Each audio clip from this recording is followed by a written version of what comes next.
नमस्कार, मैं India news पर आपको लेकर के आया हूं। फिलहाल आज मैं हूं सेंट्रल रोड आगरपाड़ा से, जहां पे हम लोग ढोलूदा को याद करते हैं, अर्थात अनुपम दत्ता जी को याद करते हुए 2 वर्ष हो चुके हैं उनकी दुर्घटनाग्रस्त उनकी मौत हुई। जैसा कि आगरपाड़ा ने एक भावी, एक युवा अपना नेता खो दिया। आइए, हमारे बीच उपस्थित है 8 नंबर वार्ड की काउंसिलर मीनाक्षी दत्ता जी महोदया, और साथ ही साथ आप देख सकते हैं यहाँ एक छोटा सा कार्यक्रम करके, जहाँ थोड़ी देर पहले हमारे बीच उपस्थित है सौगतो राय जी, साथ ही साथ सुब्रतो बख्शी जी और बहुत टीएमसी पार्टी के लीडर भी, जिन्होंने अपने इस दुख के घड़ी में दीदी का साथ दे करके, उनके साथ आकर के हाथ बढ़ाया, और बच्चों को उनकी तरफ से बहुत सारे, आप देख सकते हैं, बहुत सारे उपहार दे करके बच्चों का मनोबल बढ़ाया गया है। साथ ही साथ रक्तदान शिविर का भी कार्यक्रम आयोजित किया गया था, और आई चेकअप कैंप और हेल्थ चेकअप कैंप भी आयोजित किया गया था। ये केवल मात्र ये आगरपाड़ा के क्षेत्र में किया गया, इसको दे करके कि किस प्रकार से, जिस प्रकार ढोलूदा यानी कि अनुपम दत्ता जी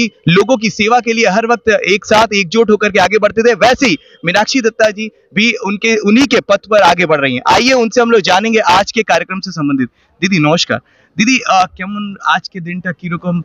2 বছর আগে আমরা দেখেছি একটা ঘটনা হলো, আজকে দিনে সবাই এসছে আপনার এই দুঃখের সময় সাথ দিতে, কি বলতে চাইছেন?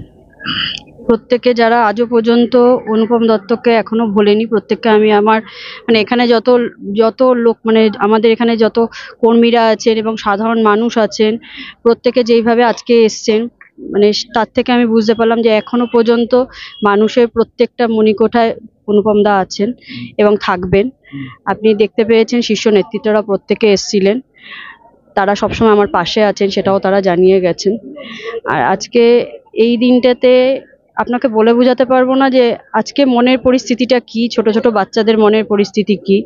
তবুও আমি চেষ্টা করছি যে মানুষের পাশে থেকে, মানুষের সাথে থেকে মানুষের কাজ তুলে নেব, এবং অনুপম দা যে সমস্ত কর্মসূচিগুলো করতেন, বাচ্চাদের সাথে থাকতে ভালোবাসতেন, বাচ্চাদের কখনো জামা কাপড় কিনতে নিয়ে যেতেন, কখনো শিশু শিক্ষা সামগ্রী তাদের হাতে তুলে দিতেন, তারই কিছু ছোটোখাটো আমার দ্বারা যতটুকু সম্ভব হচ্ছে আমি বাচ্চাদের হাতে তুলে দিচ্ছি।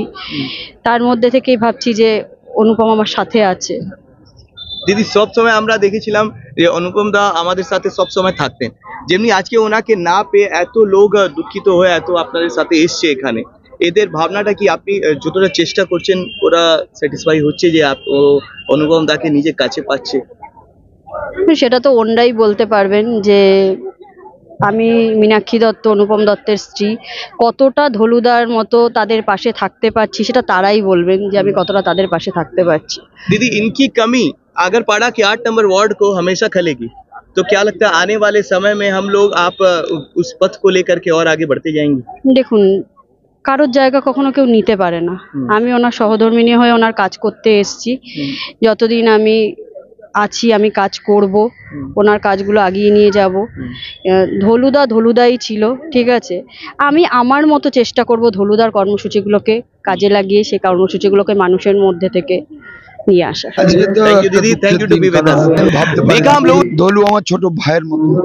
ওর 2 বছর আগে ঠিক 7টার সময় যখন আমার কাছে খবর এলো ঢোলু আততায়ী গুলিতে নিহত, তখন আমি জেনিত হসপিটালে গেছিলাম। মৃতদেহটা দেখে আমার বিশ্বাস তখনও হচ্ছিল না ঢোলুর প্রাণটা নেই। তাই ঢোলুর মতন একজন কর্মবীর মানুষ, দল বিশেষ করে পানিহাটিতে ঢোলুর অ্যাবসেন্টে বিরাটভাবে ক্ষতি হয়েছে, কিন্তু পরবর্তীকালে ওর বউ মীনাক্ষী, যেভাবে আমি ওকে দেখেছি খুব কাছে থেকে, কারণ কামাহাটি পৌরসভারই একজন কর্মচারী, এবং ওকে আমি পাশে থেকে দেখেছি কিভাবে ঢোলুর যে কাজ, যেভাবে কাজ করতো ঠিক একই স্টাইলে সে মানুষের জন্য প্রতিনিয়ত কাজ করছে। আজকে তার স্মরণ সভায় দেখুন রক্তদান শিবির যেমন হচ্ছে, তেমন কিছু ছাত্রছাত্রীদের সামগ্রী তুলে দেওয়া হচ্ছে। এর আগেও আমি ঢোলুকে দেখেছিলাম স্টেশনে যারা থাকে তাদের দুর্গাপুজোর সময় জামা কাপড় দিত।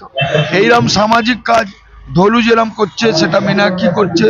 আমি মনে করি এই অঞ্চলের মানুষরা ঢোলুকে যদি ভালোবাসে মীনাক্ষীকে পাশে থাকবে, এবং আমি চাই আদালতের কাছে যে আততায়ী গুলিতে ঢোলু নিহত হয়েছে একদিন কিন্তু বিচারের বাণী নিভিতে কাঁদবে না, একদিন কিন্তু আদালতের তারা দোষী সাব্যস্ত হয়ে সর্বোচ্চ সাজা তাদের একদিন হবে, এই আশায় বুক বেঁধে আছি। देखा हम लोगों ने किस प्रकार से दुख के घड़ी में लोगों का साथ एक साथ पा करके मीनाक्षी दत्ता जी के भी आंखें नम हो आई। और यहाँ आप देख सकते हैं छोटे छोटे बच्चे जिनके लिए बहुत सारे उपहार की व्यवस्था थी, साथ ही साथ उनके लिए आई चेकअप कैंप और हेल्थ चेकअप कैंप और रक्तदान शिविर का भी आयोजन किया गया था। 8 नंबर वार्ड अनुपम दत्ता को हमेशा याद रखता रहेगा और उनकी आत्मा की शांति के लिए आज उन्होंने एक छोटा सा कार्यक्रम शांति सभा भी रखा।